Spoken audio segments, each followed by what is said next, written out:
Good morning all students. आज हम उसी प्रक्रिया को आगे बढ़ा रहे हैं जिसको विद्यालय परिवार ने शुरू किया है। पहले साइंस, फिर कक्षा 10 और फिर आर्ट्स की कक्षाएं भी शुरू कर दी, जिसमें इंग्लिश और हिंदी विषय की कक्षाएं पहले से भी लगाई जा रही हैं। आज हम भूगोल की कक्षाएं भी नियमित रूप से शुरू कर रहे हैं। और भूगोल में हमने कक्षा के अंदर हमारा जो लक्ष्य था कि हम जुलाई से पहले संपूर्ण सिलेबस एक बार पढ़ लेंगे, उसी लक्ष्य को मद्देनजर रखते हुए ये ऑनलाइन कक्षाएं शुरू की गई हैं। हमने 6 पाठ 6 अध्याय पढ़ लिए थे और अब है लेसन नंबर 7, जिसका नाम है मानव व्यवसाय।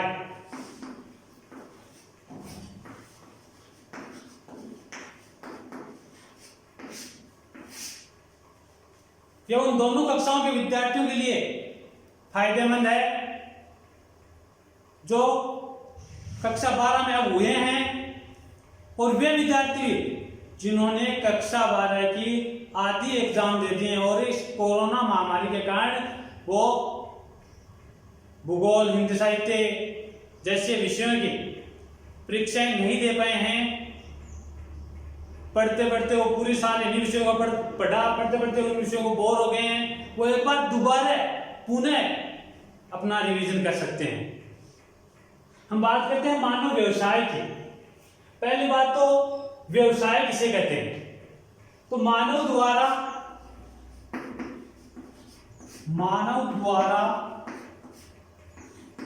जीवन यापन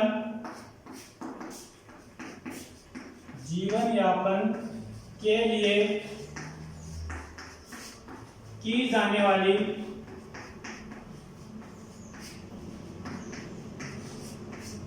आर्थिक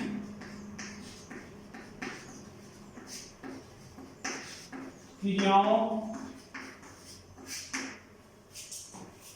को व्यवसाय कहते हैं।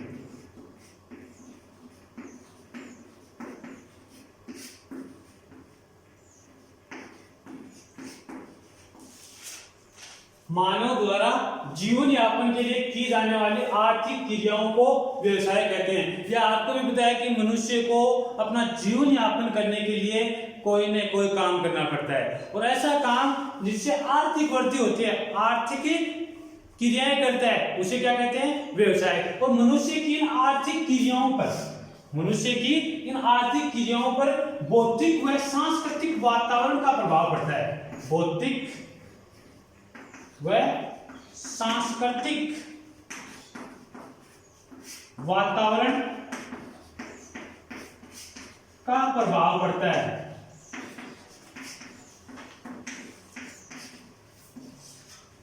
मनुष्य की इन आर्थिक एवं भौतिक व सांस्कृतिक वातावरण का प्रभाव पड़ता है।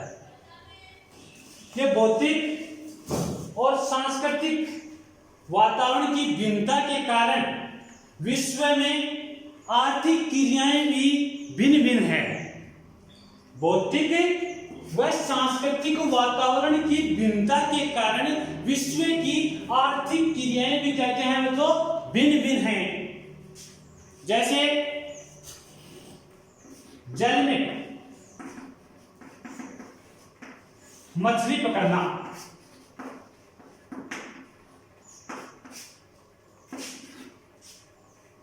दूसरी जगह वनों में भोजन संग्रहण करना, एकत्रीकरण करना, कंदमूल इकट्ठे करना। तीसरी चीज, पहली चीज जल में मछली पकड़ना, दूसरी वनों में भोजन संग्रहण करना, तीसरी उपजाऊ भूमि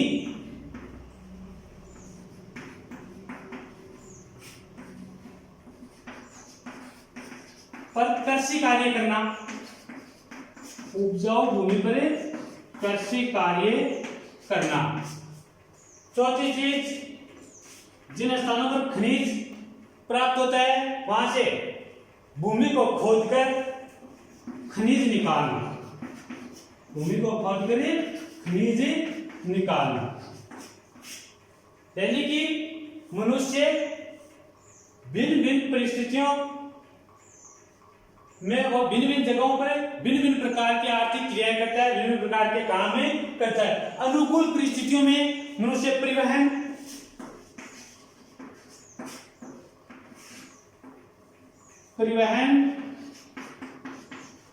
व्यापार जैसी आर्थिक क्रियाएं भी करता है। इसके बाद हम देखते हैं अगला जो हमारा बिंदु है कि मानव व्यवसायों का विकास किस प्रकार हुआ। मानव व्यवसायों का विकास,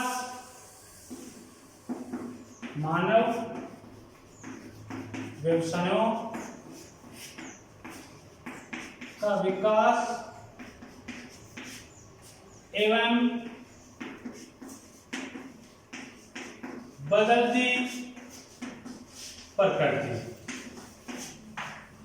सबसे मुख्य चीज मानव व्यवसाय में इस अध्याय में हम यही पढ़ेंगे कि मानव व्यवसाय का किस प्रकार विकास हुआ है, किस प्रकार प्रकृति ने बदलाव लिया है। आज जिस प्रकार ये ऑनलाइन क्लास के माध्यम से आप पढ़ रहे हैं, ये आज से 20 साल पहले की व्यवस्था नहीं थी। एक दिन में विकास नहीं हुआ है।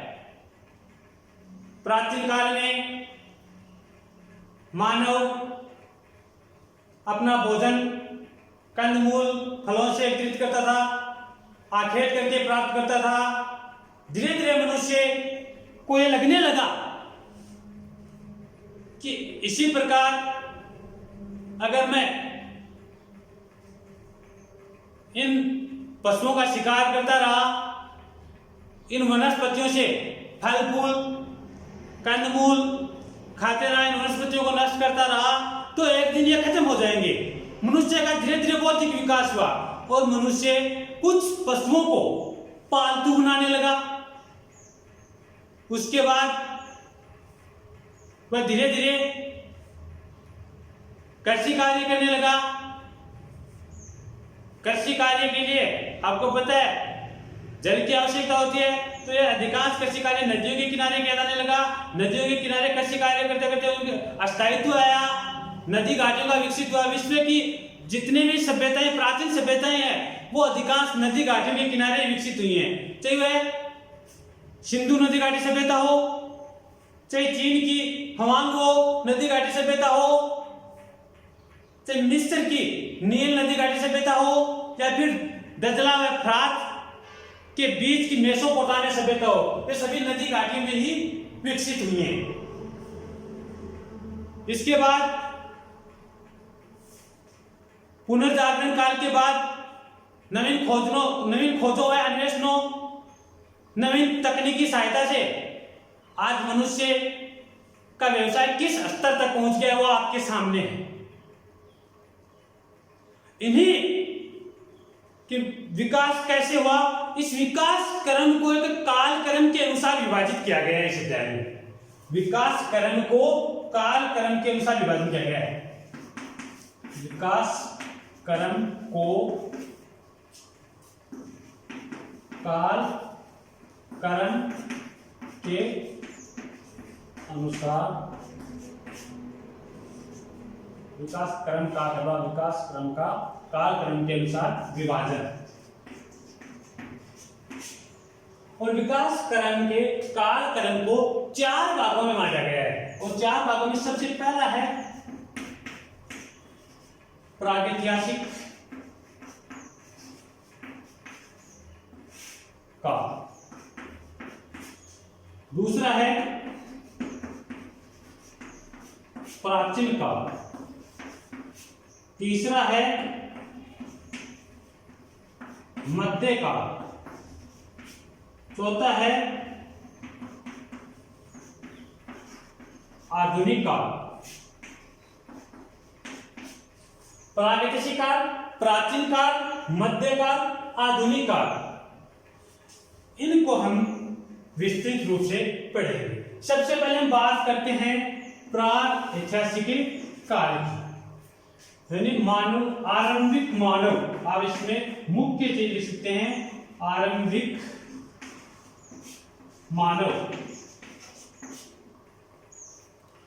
एक होता है ऐतिहासिक काल, एक होता है प्रागैतिहासिक काल। ऐतिहासिक काल वहां से शुरू होता है जहां से हमें लिखित सामग्री मिलती है, और प्रागैतिहासिक काल जिसमें मानव तो था, लेकिन मानव ने क्या किया क्या नहीं किया उसके बारे में हम केवल अनुमान लगा सकते हैं, उसका कोई प्रमाण नहीं है, लिखित प्रमाण नहीं है। और वो कौन सा काल था? प्रागैतिहासिक काल, जिसमें मानव अपना जीवन यापन किस प्रकार करता था। प्रागैतिहासिक काल में मनुष्य, वही बात शुरू में, कंदमूल से अपना भोजन एकत्रित करता था, आखेट कार्य करने लगा। आखेट व कंदमूल से जब उसे लगा कि ये चीजें एक दिन नष्ट हो जाएंगी, तो वह कुछ पशुओं को पालने लगा। जब से अपने सुरक्षा के तौर पर वह कुत्ते को पालने लगा, जिससे वह अपना भोजन भी तो उसकी सहायता से कर सके और कुत्ते के लिए भी भोजन प्राप्त कर सके। मनुष्य को पशुओं से मांस, दूध, दही, घी, हड्डियां, अनेक उत्पाद प्राप्त होने लगे। जब मनुष्य को यह उत्पाद प्राप्त होने लगे, उसके बाद पशुओं के लिए मुख्य चीज क्या थी? चारे की कमी। मुख्य समस्या क्या है? चारे की कमी। तो चारे की कमी के लिए मनुष्य एक स्थान से दूसरे स्थान पर घूमकर जीवन व्यतीत करता था।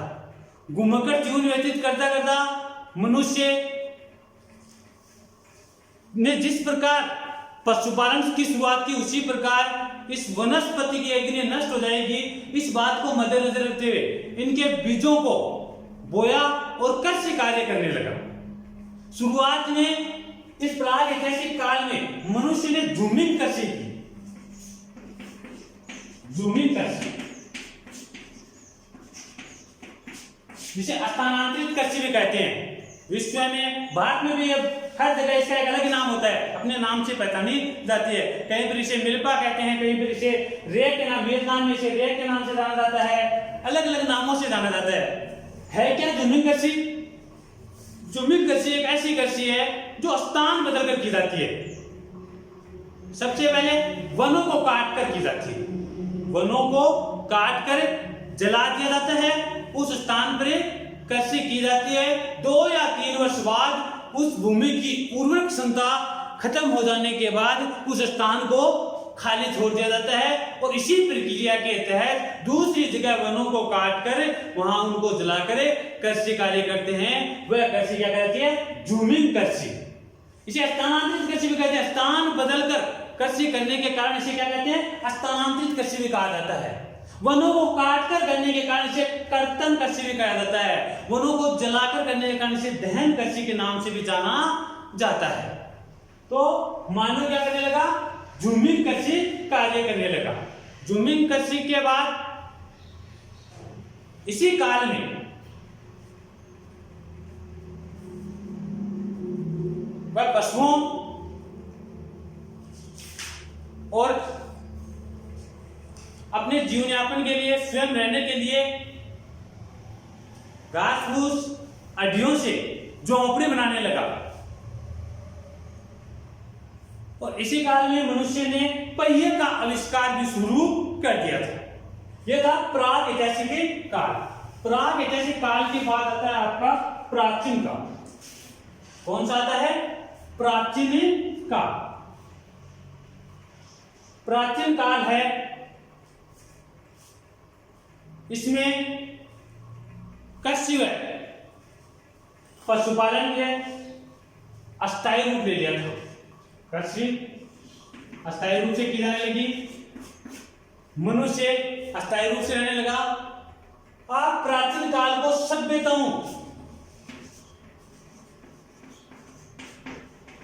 सभ्यताओं के विकास का काल भी कह सकते हैं, सभ्यताओं के विकास का काल भी कह सकते हैं।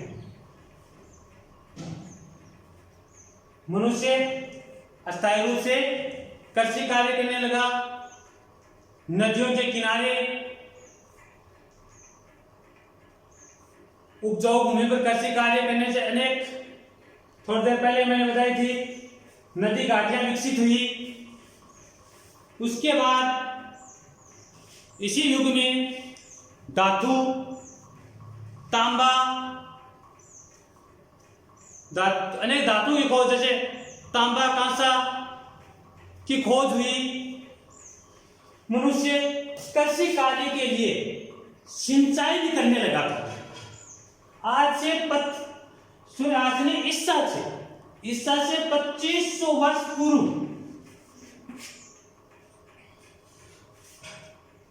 सिंधु नदी घाटी सभ्यता से, हड़प्पा मोहनजोदड़ो की सभ्यता से हमें इस बात का पता चलता है कि मनुष्य सिंचाई से कृषि कार्य करने लग गया था। यानी आज से 2020 चल रही है, 2000 ये और 2500 ईसा के जन्म से पहले, यानी 4500 साल पहले भी मनुष्य सिंचाई से कृषि कार्य करने लग गया था।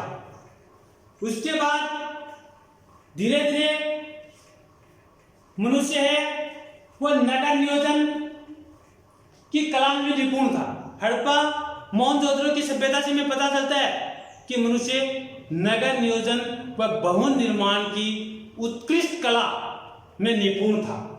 तो यह था आपका प्राचीन काल। प्राचीन काल के बाद आता है मध्यकाल। मध्यकाल में 600 से 1500 ईस्वी तक का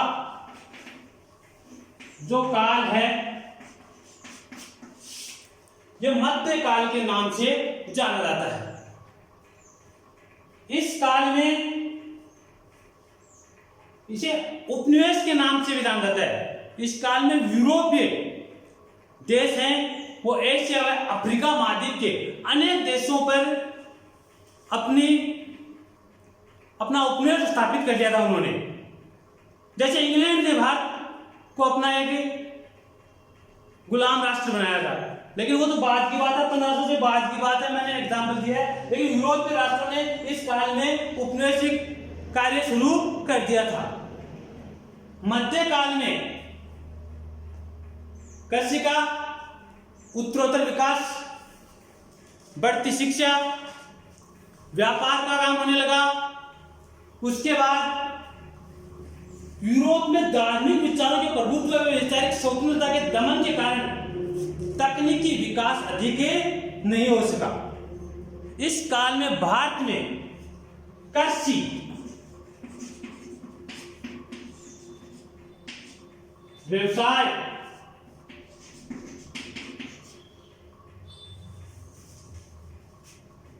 व्यवसाय व उद्योग में तेजी से गति आई व उन्नत प्रकार की कृषि, उन्नत प्रकार के व्यवसाय व उद्योग करने के कारण भारत है वो पूरे विश्व का प्रतिनिधित्व करता था। तो यह था आपका मध्यकाल। मध्यकाल के बाद आता है आधुनिक काल, यानी कि 15वीं शताब्दी से लेकर के वर्तमान तक का जो काल है, ये कौन सा है? आधुनिक काल। 15वीं शताब्दी से लेकर वर्तमान तक का, जिसमें नवीन विचारों की व्याख्या की जाती है, नई टेक्नोलॉजी के माध्यम से औद्योगिक क्रांति की शुरुआत हुई। इन सभी प्रकार से आप समझ गए होंगे कि शुरुआत प्रागैतिहासिक काल से लेकर मानव भूमगढ़ जीवन से लेकर वर्तमान में आधुनिक काल तक किस प्रकार से मानव का विकास हुआ है। जहां हमने पढ़ा था कि मनुष्य भूमगढ़ जीवन व्यतीत करता था, कृषि कार्य एक स्थान से दूसरे स्थान में बदल बदल कर करता था, वही मनुष्य इस आधुनिक काल में कृषि कार्य स्वचालित मशीनों द्वारा करने लगा। कृषि के लिए रासायनिक दवाओं, कीटनाशक दवाओं का प्रयोग करने लगा। तो यह था अपना विकास क्रम का कालक्रम के अनुसार विभाजन। मानव व्यवसाय के विकास क्रम का कालक्रम के अनुसार विभाजन। इसके बाद मानव व्यवसाय का वर्गीकरण भी किया गया है, जो कितने भागों में, वो हम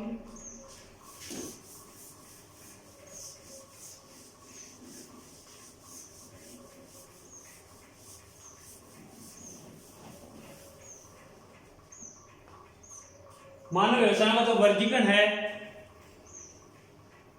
वो हम नेक्स्ट क्लास में पढ़ेंगे। आज के लिए इतना ही काफी है। छोटी सी चीज बताइए, व्यवसाय है क्या? मानव व्यवसाय के द्वारा मनुष्य ने किस प्रकार विकास किया, विकास क्रम को किस प्रकार से 4 कालक्रमों में बांटा गया, प्रागैतिहासिक काल, मध्यकाल, प्राचीन काल और वर्तमान तक मनुष्य विकास के किस क्रम से पहुंचा है। इन्हीं बातों का अध्ययन किया और इन्हें आपको ध्यान से पढ़ना है।